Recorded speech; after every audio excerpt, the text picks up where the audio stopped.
place called Meat Cove, Nova Scotia today in the Cape Breton Highlands. This may be one of the least known and remote places in North America. We traveled here today on a dirt road that stretched along these incredible highways, these amazing cliffs that were hundreds of feet above the ground. And most of the passage, the edge of the cliff was within 4 feet of the road, or the car, I should say. And we're on a little bit of a family trip here to get away from life. And I'm sorry if you've been trying to get a hold of me. There is no cell phone, no internet, no television, nothing up here. It's fantastic. And what we're looking at right now is the Meat Cove Beach, surrounded by these amazing cliffs. They call this the Highlands in Cape Breton. It was originally the landing spot of John Cabot, just a few kilometers from here, one of the first Europeans to find North America. And also, for interest's sake, this part of Nova Scotia and Cape Breton was the subject of a mass migration of Scottish Highlanders who immigrated back in the day when this part of the world was discovered. And obviously the reason that so many Highlanders from Scotland settled here is that this part of Nova Scotia, which became called the Highlands, is exactly like where they were from. So they were just so used to farming the land and being here. And if you've been looking for the ultimate destination, vacation, if you will, to rough it a little bit, stay in an amazing bed and breakfast, but most importantly, reunite with your family and your kids and spend time together just hanging out and having fun, this is it. To my left, to your right off in the distance, is Newfoundland. It's about 6 hours by ferry across. And up behind me there, you can see a whole bunch of people that have found an amazing campground. And by the way, if you've ever wondered where the road ends, that's it right there. The road just stops. Anyway, I'm here today to continue my 9-part series on building a massive network marketing asset. And today's video will cover likely one of the most controversial topics in the 9-video series. And it's a philosophy that I believe that every single one of the largest network marketing communities in the world espouses to. And if any of these philosophies or principles could actually be rules that the leaders would enforce and penalize for not following, the philosophy of no cross-lining is absolutely that rule. And I believe of all 9 foundations, that this philosophy of not allowing cross-lining in your organization, without doubt, is the one philosophy that will determine the success or failure of a large network marketing business. So let's dig into it first, and then I'm going to present you with a couple of ideas that cover it. And I guarantee you, this will be the controversial one. You're either in this camp or not, but if you want to build that multinational, multi-million-dollar asset, then you need to adhere to this philosophy. You need to build a community that espouses to the principle of no cross-lining. So let's first talk about what cross-lining is, or what cross-line is. Now, there's been many different ideas of what cross-lining is, but for the purpose of this video, cross-line is really simple.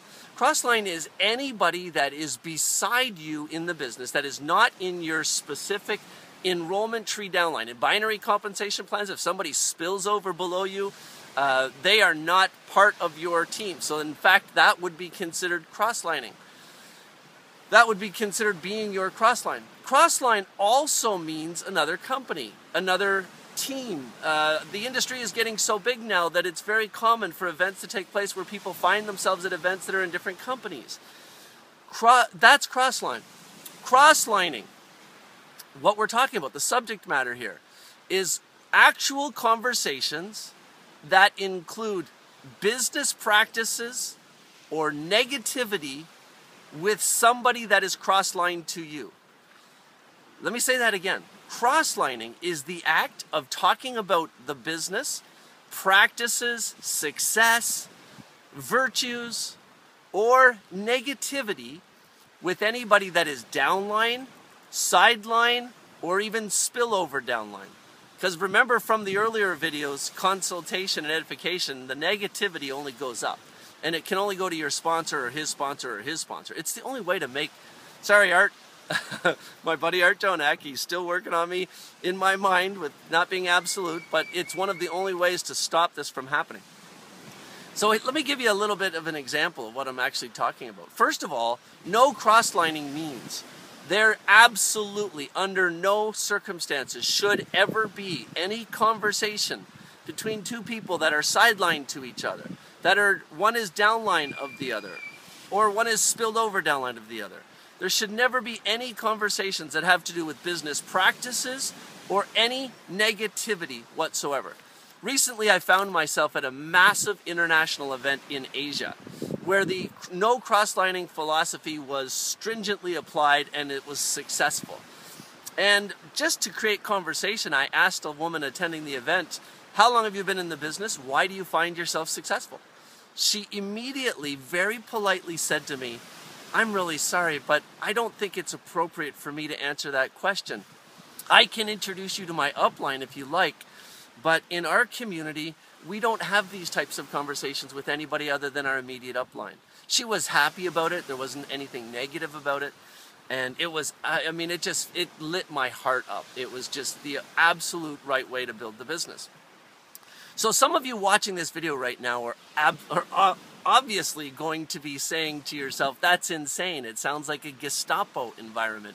Why would people have to do that? What happened to building one big happy family?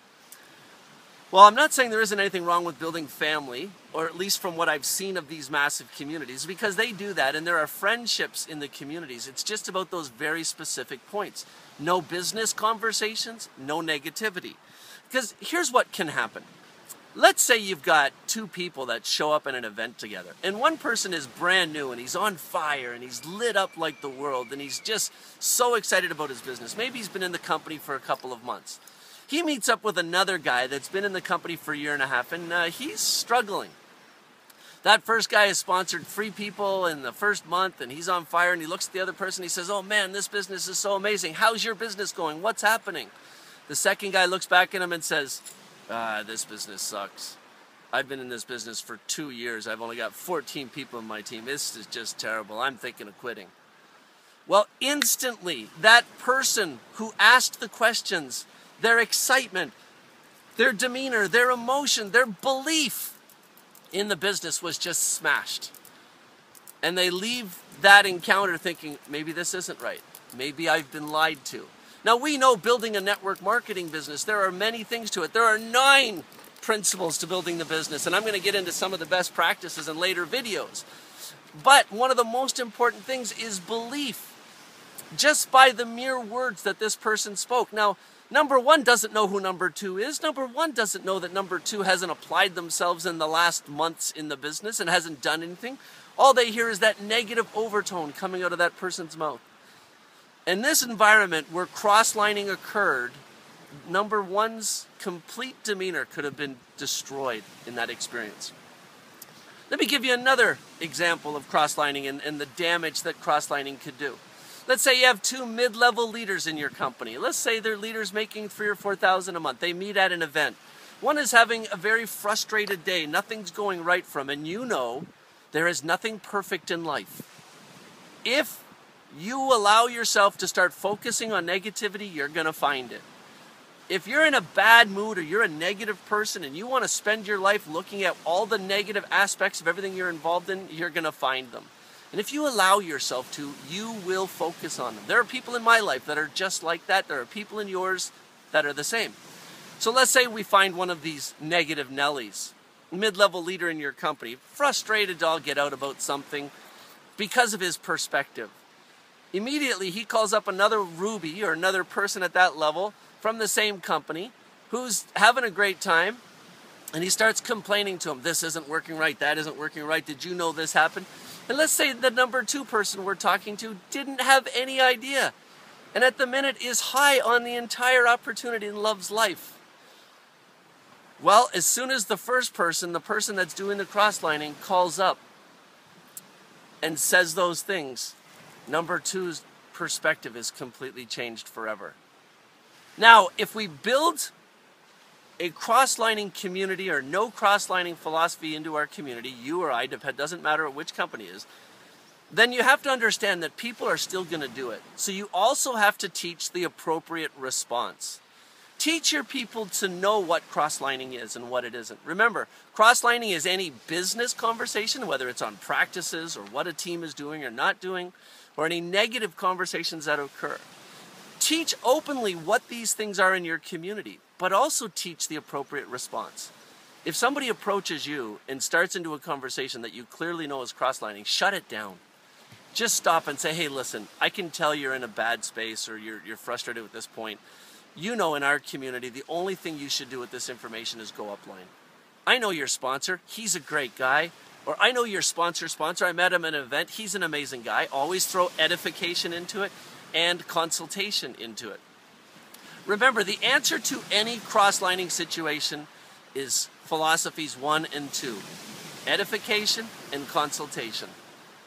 And if you live by this adage and you buy into this philosophy in your network marketing community, and remember that negativity and business practices only go up.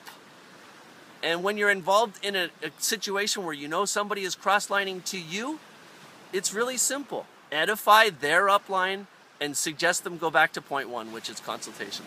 Let me give you one last example.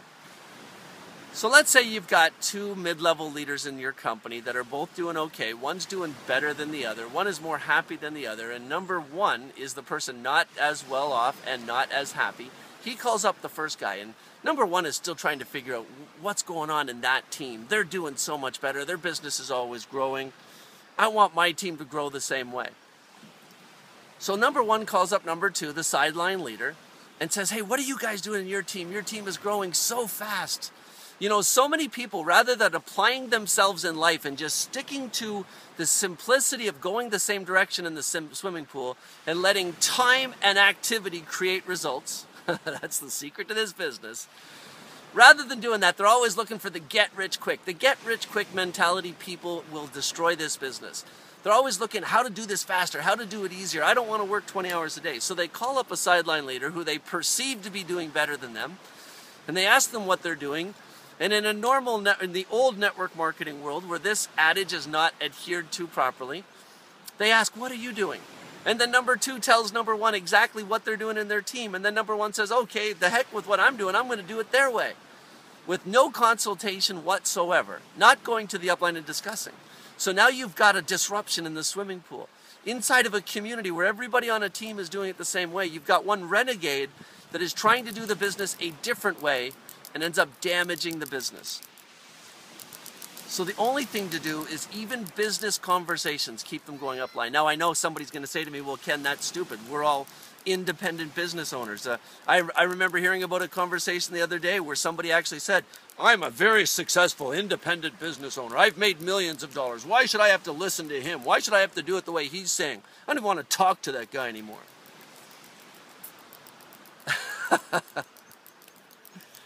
This is network marketing. It works when everybody decides to do it the same way. And one of the biggest secrets to being a leader is deciding to follow somebody else. You see, that's the greatest example of leadership, is following. Now somebody says, well, if you're a follower, you're not a leader. And you're giving up your rights. You're giving up your ability of freedom. Well, if you make a conscious, free decision to go the same direction as other people in the swimming pool, you're not giving up anything. In fact, it is often harder as a leader to follow a system, and doing so is a higher level of example to an entire community. Anyway, let me sum this up. I know you probably haven't even paid attention to me with these beautiful views here. Cross-lining is talking to anybody else, downline spillover, or sideline about the business activities, business protocols, or negativity. If you see it happening in your community, shut it down. Use steps 1 and 2 to get those people back on track again. Edify their upline and remind them about step 1, the consultation process. If you can be successful in creating a no sidelining culture in your community, you will build a massive international network marketing asset.